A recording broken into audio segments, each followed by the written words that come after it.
When should I think about hiring people? Today on the Time Wealthy Advantage. At this time, I'm going to ask you to fasten your seatbelts.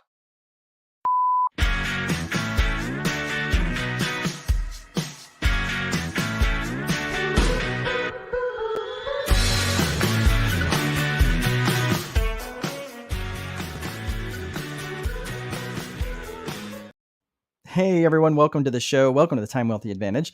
I remember a time, gosh, it doesn't even seem that long ago when I was running my business by myself. Boy, those were the days.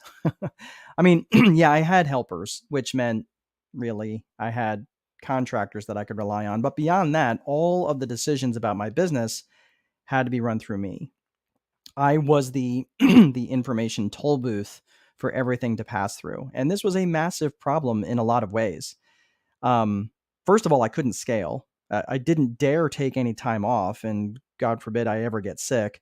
And the really frustrating thing is I just seem to be working harder and harder for less and less. So once I recognized I needed help, I hired some people to fill various roles around the office and in the field. Except I didn't realize that hiring people into an inefficient organization only magnified the inefficiencies. Let me say that again. I didn't realize that hiring people into an inefficient organization only magnified the inefficiencies.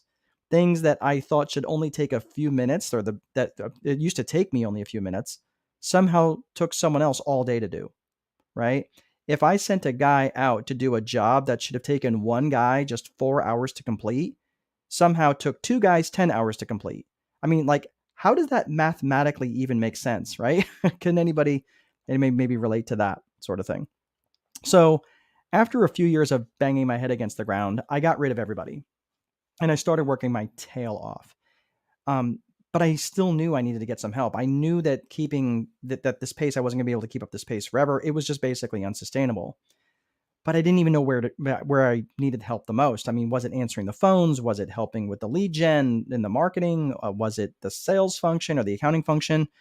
I didn't know, but I was determined to figure this out. This time, I took a slightly different approach, though, and I stopped and asked myself one critical question: where does information have to flow through me in order for something to happen, in order for a decision to be made? And I stopped and recognized that the bottleneck is where? Bottleneck is always at the top of the bottle, right? And that I was the bottleneck in my organization. So I asked this of all sorts of things, from the sublime to the ridiculous. Now, did I have time to do this with every little task and every little thing? Of course not. But once I started to realize where most of my time was going, I asked myself three more questions. First, how important is this task really? I mean, in the grand scheme of things, is this a task that really needs to get done? Is this a task that's even in alignment with my personal vision or my business vision? Now, if I said yes to that answer, and I mean it had to be a hard yes, then I would move on to question number two. Before we do that, though, let's pull over and park for just a quick second. Eliminating tasks is probably one of the hardest things you're going to have to learn to do as a business owner. It's also one of the most important, because creating processes around irrelevant tasks is not only a massive waste of energy, it's a massive waste of time and other resources. I'm going to give you a quick example. In my property management business, our staff decided it would be nice to send out birthday cards to our residents, which certainly was a nice gesture. Um, One time I was sitting in the conference room and I happened to overhear my resident resources gal apologizing profusely to what I later figured out was a resident on the other end of the phone. The resident called to thank us for sending him a birthday card, which he quickly followed up with, "Yeah, it would have been nice to put my birthday cake in a refrigerator that actually worked." Ouch. As it turns out, he hadn't had a working refrigerator for weeks, and it was 100% our fault. He reported it, and we just missed it. Yeah. So the reality is, you can't worry about going the extra mile until you've actually gone the mile, that first mile, right? You can't put icing on cake batter. So in that moment, I killed any task that wasn't in alignment with us taking care of our clients in the very best way that we could. And yes, by the way, that included but no longer sending out birthday cards. So the first thing you need to do is be absolutely brutal about eliminating tasks, especially those tasks that are not in alignment with your goals of the operation and those that are not in alignment with your personal vision or your business vision. So now let's get on to question number 2. Remember, question number 1 is how important is this task really? And if we determine that this task is absolutely critical to the organization, then we ask the next question. Can this task be automated? Figuring out how to automate tasks is probably one of the smartest things you can do as an entrepreneur. And if you look at all the automation tools out there, look, there's a lot of them that are at low or no cost. And this is a great way for you to handle information when it comes in. And all you need to do is monitor what's going on, kind of like a lifeguard watching all the swimmers in the pool, right? You say, well, hey, coach, this is all well and good, but what if a task just can't be automated? Well, that brings us to question number 3 is who can this task be delegated to? When it comes to a task that cannot be eliminated and it cannot be automated, I want you to start thinking of who, not how. Well, what do I mean by that? I want you to start thinking of who can do this, not how can I do this. Here's the thing.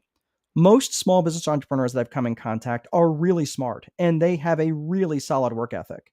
The problem with most small business entrepreneurs is that they're really smart and they have a really solid work ethic.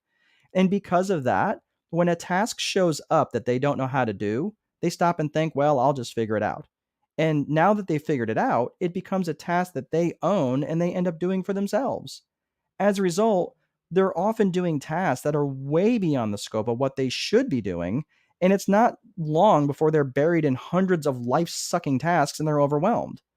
So out of elimination, automation, and delegation, you might be thinking, well, why is delegation last then? Well, there's a couple of reasons. Like I said, you have to eliminate first. Delegating a useless task to someone else does not suddenly and magically make the task important. Then, after all the critical tasks that are remaining are identified, you want to try to automate. And you want to try to automate as much as you can first, because there's a couple things that you get from automation that you can't get from delegation. First and foremost, automation is much more consistent.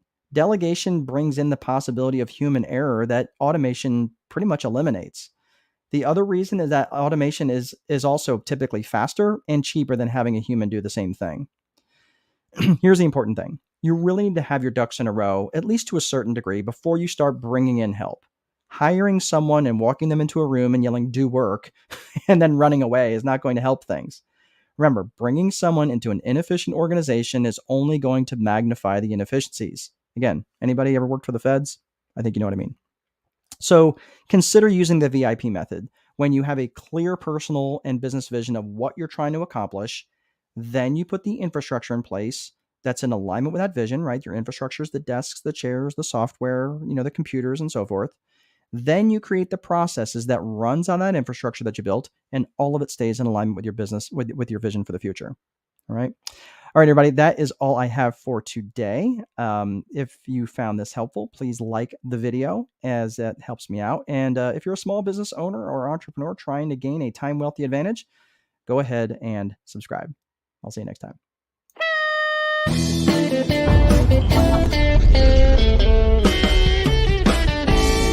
On behalf of the flight crew, thank you for flying with us and have a pleasant day.